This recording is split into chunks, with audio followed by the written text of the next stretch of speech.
Hey friends, welcome to Design Guy. Ready to design awesome tickets step by step in Canva with me? Learn how to quickly create professional looking tickets in Canva by following these simple step by step instructions today. Click the Create button, then enter the word ticket in the search bar. From the results, select a ticket template that matches your needs to start your project. This option offers different sizes. For this demonstration, select the preferred size to continue setting up your project as needed. Select a ticket from the list to view its details. For example, choose this one to see specific information related to that ticket. You can repeat this process with any ticket in your queue. Edit the ticket sample to 45%, then assign voting access to users. You can also make further changes if needed. To change the date, select the date field and update it to January. You can also customize the images by selecting them and making adjustments as needed.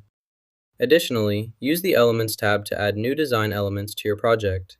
This allows you to fully personalize your content according to your preferences and project requirements. To use graphics, select Images from the menu.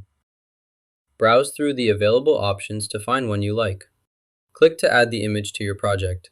If you change your mind, simply click Delete to remove it. Select this item, then drag it to your desired location. Once you've finished making your adjustments, click the Share button at the top right corner of the screen. In the drop-down menu, choose the Download option. This will open the Download Settings window where you can customize your file type and quality preferences. Finally, click the Download button to start saving your project to your device. The download process will begin immediately. Select your preferred picture file type from the options, then click the Download button to save the image to your device. Your file will be ready for use. You've just learned how to make awesome tickets using Canva. Hit like and subscribe for more simple design tips.